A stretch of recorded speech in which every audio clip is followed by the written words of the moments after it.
Suivez votre programme avec ultrapremiumdirect.com, les croquettes premium direct usine.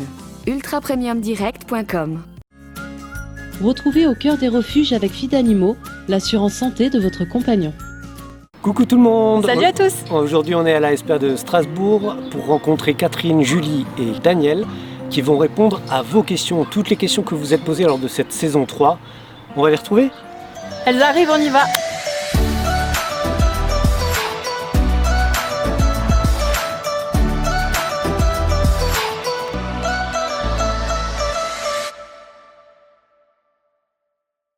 Daniel, Julie et Catherine, la question des internautes qui revient souvent, c'est quelle formation faut-il faire pour travailler dans un refuge ? Me concernant, je ne travaille pas, je suis retraitée, je suis bénévole. Donc je m'occupe plutôt de la gestion. Mais avant, c'était quand même des promenades. Donc c'est l'amour, c'est tout. Moi j'ai une formation d'assistante vétérinaire.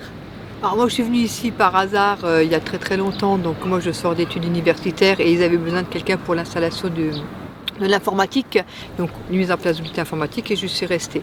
Il existe des formations, il existe un CAP de soigneur animalier qu'on peut faire dans différentes écoles, là il faut se renseigner auprès des pôles emploi et auprès des centres de documentation et d'information qui peuvent vous permettre de travailler dans les refuges. Maintenant il faut savoir que les refuges en principe prennent des contrats aidés, des contrats qui sont pris en charge en grande partie par l'État et que les contrats pérennes sont assez rares et c'est souvent au petit bonheur la chance. Vous êtes bénévole ou salarié ? Moi, personnellement, je suis bénévole, je ne suis pas salariée. Et je voulais juste faire une précision quant au contrat aidé. C'est vrai qu'on aimerait bien avoir davantage de contrats aidés, mais que les lois ont changé et que ce sont des parcours emploi-compétences qui sont un peu plus complexes en termes de gestion. Donc du coup, vous êtes bénévole ou salarié ? Nous, on est salariés toutes les deux. Voilà. Oui. Si on veut être bénévole mais qu'on a 14 ans, est-ce que c'est possible ? Non, pas chez nous. Pas chez nous pour des questions de risque. On ne prend effectivement que des stagiaires avec des conventions de leur école, de leur collège, pour des périodes de courte durée. Mais sinon, pour être bénévole, c'est majeur. Ou en tout cas dans la 18e année. Combien à peu près d'abandons par an il y a ici au refuge de Strasbourg ? On doit avoir à peu près 300 à 400 chiens et à peu près 600 à 800 chats. Ouais. Et combien d'adoptions en échange ? 90% des animaux du refuge sont adoptés tous les ans. C'est un beau score. C'est un beau score. Quel est l'animal le plus rare que vous ayez accueilli ? Personnellement, alors je dirais le plus rare parce que je trouve ça très impressionnant, c'est un mastif Leandro. Magnifique, 90 kilos, génial. Julie ? Bengale pour moi. Un très beau chat. Et on a eu un petit singe pendant quelques heures au refuge. Oh, Ah. Non. À l'époque, oui. On a eu singe et eu des serpents dans mon bureau à l'époque, parce que tout le monde a peur des serpents. Donc je suis bien content de les avoir dans le bureau pendant 3-4 jours, du bois, enfin du serpent, du bien méchant et tout. On a eu quelques mygales aussi, oui. Après, on a des araignées normales ici, classiques, que les collègues n'ont pas le droit de tuer, qui sont dans les bureaux. Mais oui, on a de temps en temps des animaux exotiques, mais ils sont pris en charge après par une association qui a les capacités pour s'en occuper. Beaucoup de gens ne comprennent pas pourquoi, quand on adopte, il faut payer. Ça couvre quoi, ces frais ? Ça couvre pas grand-chose, c'est pas une démarche mercantile. Quand on dit qu'un chien, on demande une participation financière de 250 €, c'est la prise en compte effectivement donc, de la puce, des vaccins, de la castration ou stérilisation. Ça couvre à peine et encore ces dépenses vétérinaires. Quant à un chat à 150 €, c'est exactement le même problème. Donc on ne se fait pas du tout d'argent, si on peut s'exprimer ainsi, sur la vente d'animal, pas du tout. Catherine, on a vu Paco et Azur dans l'épisode 8. Oui. Que sont-ils devenus ? Alors, Paco et Azur avaient été placés ensemble, donc ça se passait très bien pour Azur. Paco a un petit peu moins bien supporté l'autre chien de la maison, donc il est revenu chez nous et il est reparti à notre dernière porte ouverte. Il a été adopté par une famille du Haut-Rhin et ça se passe très bien. On a des photos tous les jours, les gens sont très heureux. Ils ont eu un coup de cœur et puis ils sont venus, ils l'ont emmené et puis voilà, tout va bien pour lui aussi. Vous avez des chouchous ? Oui. Racontez-nous. On avait pendant une période Zorro, notre mascotte de la chatterie. Il y a toujours Zorro. Oui, toujours. Voilà, donc c'était le chat, il pouvait se promener dans la chatterie, il faisait un peu sa loi, mais voilà, c'était notre chouchou. D'autres animaux qui ont été un petit peu les mascottes à un moment? Ah bah on n'avait pas tout, qui était effectivement un adorable staff divin, gentil et qui malheureusement avait un gros problème de santé et qui est parti rejoindre le paradis, si je puis dire, à Noël. Après c'est vrai que j'ai aussi mon petit Kiko, mon vieux Kiko, qui a un caractère de cochon, mais que voilà, j'adore. Quelle est l'histoire qui vous a le plus marqué? Est-ce qu'il y a une histoire particulière vraiment, ça vous a touché? Ah oui. J'en connais une, je ne peux pas la raconter, je pleure avant la fin. Ouais. Moi, c'est une horreur. L'adoption, tu sais, ce chien qui avait plein de rastas tout partout, qui est parti chez Floki. chez Floki, qui est parti chez ah oui, Pierre. Floki, on l'a retiré. Alors, un matin, la gendarmerie m'appelle en disant, une gendarmerie avec qui on travaille très bien, qui nous dit, il y a un chien à retirer, le propriétaire s'en occupe pas bien, il faut que tu viennes le chercher. Donc, je monte dans la voiture, je fonce. Le parquet, réquisition de l'animal, donc c'est une espèce de tas. Chien toujours dans une cage, pas de couverture, pas d'abri contre le vent, il était là dans sa cage, un gros tas de poils. Donc arrivé à l'attraper, le percher pour le prendre parce qu'il ne s'était pas approché, il ne connaissait pas l'humain. On lui jetait la nourriture, c'est tout. On ramassait un peu les crottes. Donc arrivé chez nous, il a fallu quelques jours avant qu'on arrive à l'apprivoiser, qu'on le fasse tondre sous anesthésie. Et un jour, il y a un jeune homme qui avait déjà pris un chien chez nous. Et qui était mort, son pauvre qui était chien, décédé, ouais. Qui avait une très belle histoire avec ce chien, qui dit, je viens chercher un autre chien. Et je ne sais plus qui lui a présenté Floki. Je sais plus, mais on se retrouvait tous les soirs. Voilà. Il venait le promener. Voilà, il venait le promener, puis il l'a emmené, puis depuis c'est une histoire d'amour magnifique entre lui et le chien. C'est une cohésion. Voilà, c'est l'osmose dont on parlait tout à l'heure. Il y a des fois des choses comme ça magiques qui arrivent. Alors Julie, pourquoi tu mets les chats à part à leur arrivée? Alors parce qu'au début, quand ils arrivent, on ne sait pas s'ils ne sont pas vaccinés ou castrés, stérilisés. On ne peut pas tout de suite les mettre avec d'autres chats. Donc bien sûr, on doit les mettre à part, chacun dans une cage individuelle, le temps d'être vaccinés, testés contre le sida et la leucose et opérés pour la castration et la stérilisation. Et une fois après, ils peuvent, s'ils s'entendent avec d'autres chats, aller dans de plus grandes pièces avec d'autres chats. Daniel, existe-t-il une liste noire pour ceux qui abandonnent? Non. Bon, ceux qui abandonnent chez nous, on les enregistre, ça c'est clair. Ils sont dans notre mais de chez listing. nous, mais tu dis toujours aussi qu'on n'a pas de liaison avec d'autres refuges. Ce qui fait que quelqu'un qui abandonne chez nous pourrait l'adopter ailleurs. C'est légalement pas interdit en plus. Non, mais c'est pas interdit. Alors, c'est le moment de dire les vraies choses. Comment ça s'est passé le tournage avec Stéphane? Vous avez le droit de balancer. Trop bien, ouais.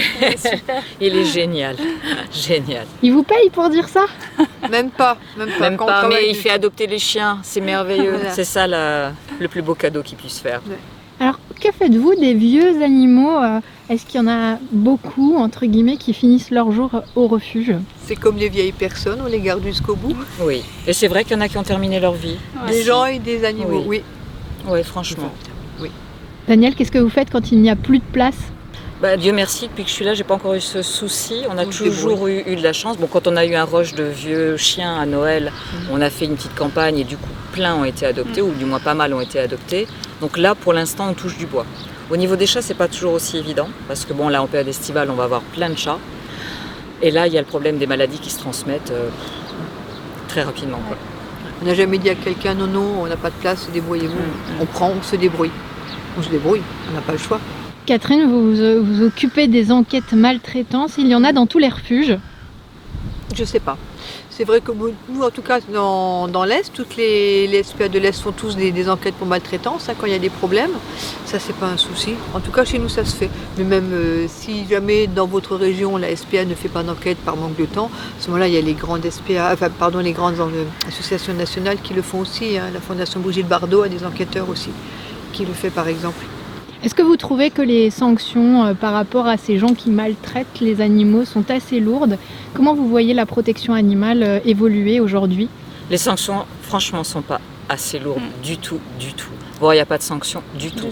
Ça dépend de la juridiction, ça dépend de qui va traiter le dossier. Et par contre, c'est navrant, effectivement, que faute d'éléments soi-disant probants, l'affaire, on écourte l'affaire, c'est réglé. Non, je trouve qu'il n'y a pas assez de sanctions contre la maltraitance. Ça, c'est clair. Et l'évolution de la protection animale, elle va dans le bon sens? Au niveau des plaintes, on a toujours les mêmes problèmes, on a toujours les mêmes soucis. On a toujours les mêmes animaux frappés, les mêmes animaux négligés, pas soignés. Hier encore, j'ai récupéré un chien qui a un problème de gale énorme, qui a plus de poils. Et je savais pas. Voilà, la dame ne donne pas à boire parce que c'est pas l'heure de donner à boire. Parce que les gens ne se rendent pas compte qu'ils font du mal aux animaux. Et ça, malheureusement, ça continue. L'information existe, mais elle vient pas aux gens. C'est à nous de la porter, c'est à l'éducation de la porter. Et ça n'est pas encore fait. Merci à vous trois. Merci. Merci à vous. Et voilà, on est de retour pour le Zoom Animal, donc avec Kenzo aujourd'hui, qui est à la SPA de Strasbourg. Et donc, alors, tu peux nous raconter un petit peu son histoire, Catherine ? Kenzo est un chien labrador, comme vous voyez, qui a 10 ans, mais qui a super la pêche, qui est super énergique, qui est tout le temps en mouvement.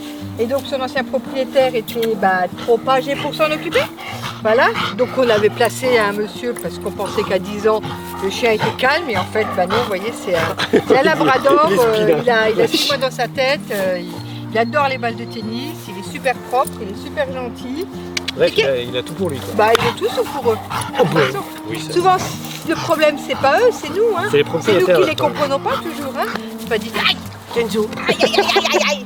On ne Donc, il comprend pas mordit, la balle hein. avec les doigts. On ne comprend pas la balle avec les doigts. Et donc, Non, il s'est sauté encore, il est plein d'énergie. pas de plein soucis de vie. santé de particulier, hein, spécial. Non, tout un peu, on va aller faire quand même une écho cardiaque. À 10 ans, on fait toujours un bilan une écho cardiaque, mais là, Mais il a la pêche. c'est super. Il a la patate.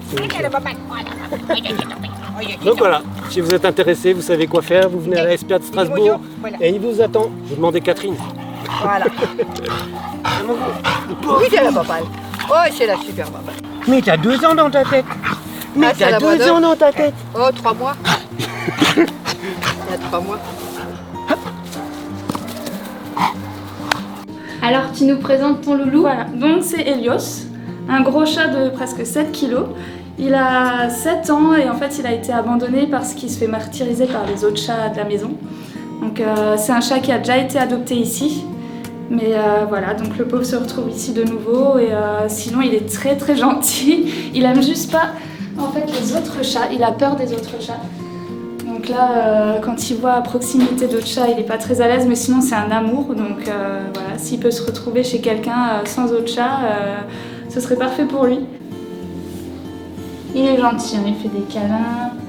Un bonhomme. C'est un timide. Là, il explore un peu. Il lui faut quoi comme propriétaire alors du coup? Il a 7 ans, je pense qu'il lui faut du calme. Quelqu'un en appartement, maison, peu importe. Mais vraiment, je pense un endroit calme et sans autres chats pour qu'il puisse être tranquille.